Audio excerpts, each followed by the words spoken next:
Bien chers amis de Café Évangile, car nul n'est monté au ciel sinon celui qui est descendu du ciel, le Fils de l'homme. De même que le serpent de bronze fut élevé par Moïse dans le désert, ainsi faut-il que le Fils de l'homme soit élevé, afin qu'en lui, tout homme qui croit ait la vie éternelle. Bien chers amis, nous célébrons en ce jour la mémoire de Sainte Catherine de Sienne, vierge et docteur de l'Église. Et cette dame qui a marqué l'histoire de l'Église en luttant pour l'unité du corps du Christ. Et elle a mené cette lutte dans un moment et un contexte belligérant où l'Église était divisée et celui qui devait être le symbole de l'unité, le pape, le vicaire du Christ sur la terre, devant ces problèmes et ces différends entre les États, abandonné le siège de Rome pour se réfugier à Avignon. Et cette jeune dame, Catherine de Sienne, a eu le courage de diriger au pape plusieurs lettres pour l'encourager à revenir à Rome,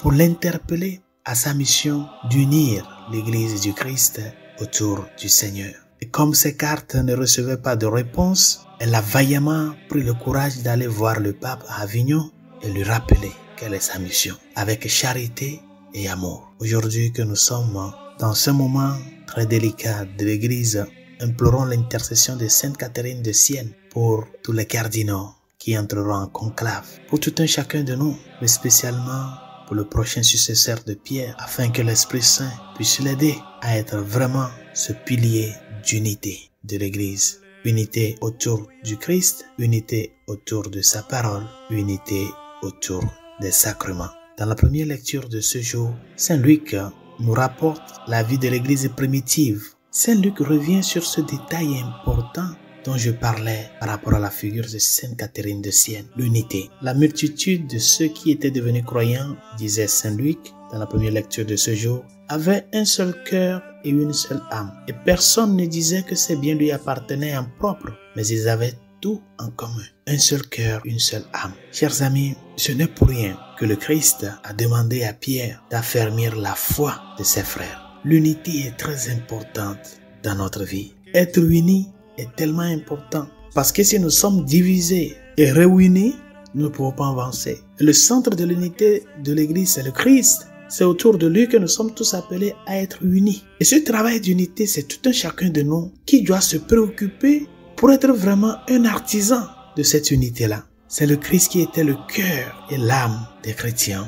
Et c'est ce que cela doit être aussi pour nous. Ce n'est pas une question de dire le Christ oui, l'Église non. Moi je suis chrétien, mais je ne suis pas de l'Église. Je suis partisan du Christ, je suis disciple du Christ, mais l'Église, je ne veux rien savoir. Ben, si le Christ, notre Seigneur et Rédempteur, a fait de l'Église ce lieu de rencontre avec lui, comment est-ce que tu peux te dire chrétien et non membre de l'Église? Chers amis, le travail de l'unité est très important dans notre vie comme chrétien. Lutter pour être unis, unis autour de la parole, autour des sacrements, autour du Christ, la tête et le sommet de l'Église. Si vraiment nous nous sentons membres de l'Église, nous devons lutter pour être unis à la tête. C'est pour cela, dans l'Évangile, il le rappelle à Nicodème, comme le serpent de bronze fut élevé par Moïse dans le désert, ainsi faut-il que le Fils de l'homme soit élevé, afin qu'en lui, tout homme qui croit ait la vie éternelle. Notre foi va grandir au fur et à mesure que nous avons cette préoccupation pour être unis, pour être une communauté de foi unis autour du Christ. C'est celui qui sur la croix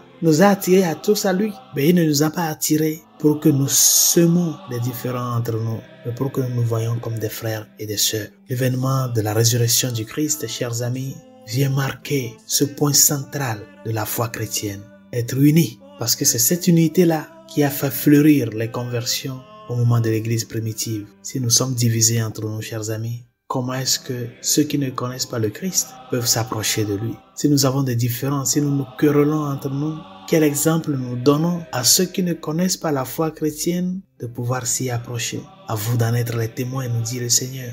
Témoins d'unité, témoins d'amour, témoins de gratitude. Que lui-même soit notre force, afin que devant les problèmes, les différends de ce monde qui peuvent se lever parmi nous, parce que nous sommes des êtres humains, et là où il y a des hommes, les problèmes s'invitent. Que quand ces problèmes arrivent, que nous ne nous laissons pas emporter par notre égoïsme, mais que la préoccupation pour répondre à ce testament du Seigneur qui nous a laissé en Jean chapitre 17, que cette préoccupation nous amène à mourir pour nos égoïsmes et à faire brandir le drapeau de l'unité de l'Église. Père, qu'il soit un comme toi et moi, nous sommes un, afin que le monde croie que tu m'as envoyé. Bonne journée, je vous bénisse.